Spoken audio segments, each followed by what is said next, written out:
Hello everybody, it's Raikou here and welcome back to another video. This video, we're going to be taking a look at one of the strongest Galarian forms that won't be OU. For example, like, there's Pokemon that'll definitely be OU, and then there's Pokemon that might drop a couple tiers. But I have a feeling this is going to be a tier staple in possibly UU, RU, or NU, depending on how the meta shapes up. But looking at this thing, its stats, same as regular rapidash, I'm pretty sure, not that great. And I wouldn't recommend using regular rapidash, except for in PU, where it resides in Gen 7, and is currently, because of Galarian rapidash, not in the game. Before we get into this, make sure to like, subscribe, comment what you want me to make guides on, and I hope you enjoy. So, the stats, just like I just said, aren't great. The abilities all kind of suck. Sorry about the text box. Runaway has no competitive use whatsoever. Pastel Veil protects it and its allies from being poisoned. Somewhat useful, but Toxapex isn't going to be staying in on you because you're a psychic type and it's a poison type. So you're probably not going to get poisoned very easily. So it's kind of useless. And then Anticipation, on the switch in, this Pokemon shudders if any foe has super effective or OHKO moves. But like that's the most useful. It basically says like, oh, the opponent has, I don't know, steel move to hit us. Like a Pokemon has Iron Head, and they are not a steel type, but they have Iron Head. You switch in, and oh, they have Iron Head. I have to switch out.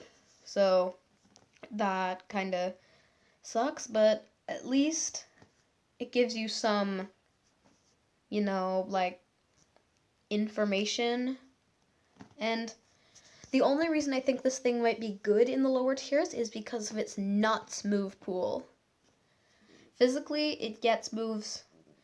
It gets high horsepower. Well, it gets play rough and Zen headbutt. 2 great stabs to have. It gets high horsepower and wild charge for coverage, as well as low kick, throat chop, mega horn, smart strike. I think something else. I'm not sure. Doesn't it get something else? See, it also gets Iron Tail, gets Bounce, gets Psycho Cut if you want a more accurate option. But yeah, that sums up its coverage. Its coverage is nuts. Gets so many good moves. If its stats were better, it would be really good. But sadly, no. Like, this one's not a set. Don't put this in your team builder. These are just other coverage options it has. Being low kick, throat chop, mega horn, smart strike. But the main set we have here is a life orb set, just all out attacking, jolly nature, 252 speed and attack. And it has high horsepower, play rough, wild charge, and Zen headbutt. So Zen headbutt and play rough are its 2 stabs, not surprised. Nothing mind blowing there. Then the next thing we have, like, I thought high horsepower on this thing is nuts. The only thing that resists psychic and fairy is a steel type. High horsepower is a ground type move, which steel types are weak to. But then I thought, well, there's a couple possibly popular steel types, namely Corviknight and, not sure if it's in the game, but Skarmory, or even a levitating steel type, who would be completely immune or resistant to every move we've got. But then we have Wild Charge, which hits them for super effective if they're a flying type, and if they're levitating, then, well, I mean, no Pokemon's got perfect coverage.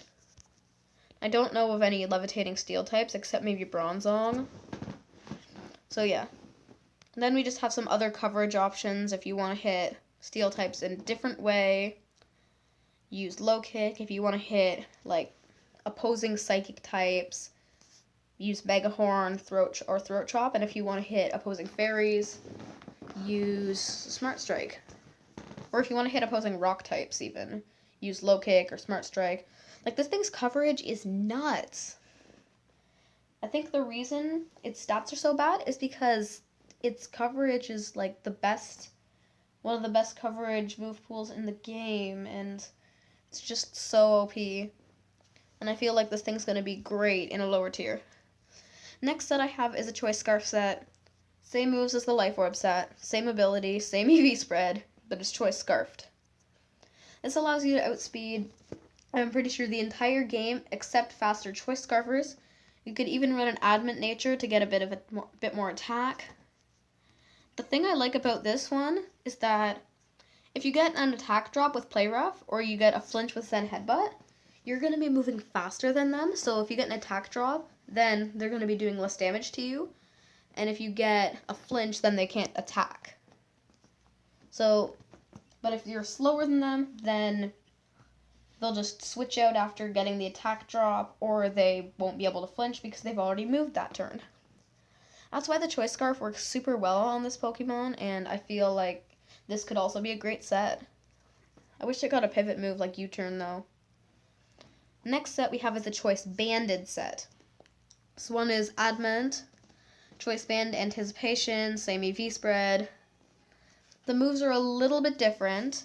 We have Psycho Cut over Zen Headbutt because this one's more of a breaker, and if we miss a crucial attack, like, better be safe than sorry, especially with the extra power from an Adamant Choice Banded hit. And then we just have the same coverage for the same reasons.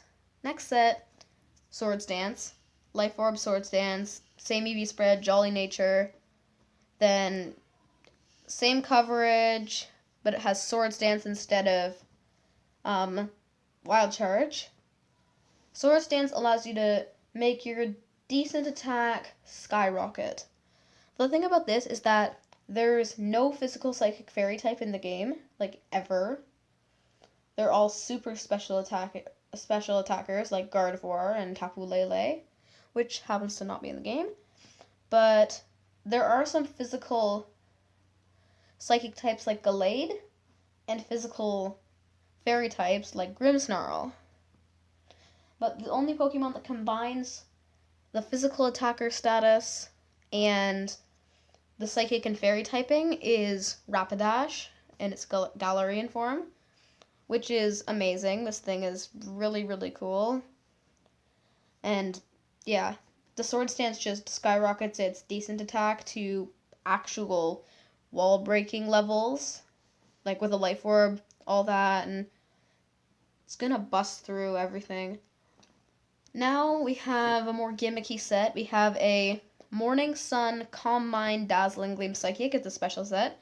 Physically defensive, bold nature, 252 HP, 252 special, not special defense, just regular defense. And we have a leftovers item. This set, you just set up Calm Mind's Morning Sun when you need to, and then you just spam your stab moves on anything except steel types until you win. The thing to watch out for is that weather, except for sun, will make your Morning Sun not heal much, and you only have 8 PP. It's a very, very bad healing move. It's the only one Rapidash gets, and when I saw that, I thought maybe a gimmicky set like this would work. And with Rapidash's decent special attack, in a lower tier, this would be great. If Rapidash does end up dropping to a super low tier, a substitute Calm Mind, or a Morning Sun Calm Mind, or even a substitute Morning Sun Calm Mind with Dazzling Gleam as your only attacking move would work well, since there's not many steel types there's not many specially defensive steel types that are good in lower tiers. There's not many special walls in lower tiers in general. But depending on the tier it's in, these movesets might change. And yeah, I really, really hope you enjoyed. Make sure to leave a like, subscribe, hit that notifications bell, and yeah. I was going to say hit that notification bronzong, but that's kind of cheesy. So I really hope you enjoyed. Comment what you want me to make a guide on next, and I will see you in the next video. Goodbye.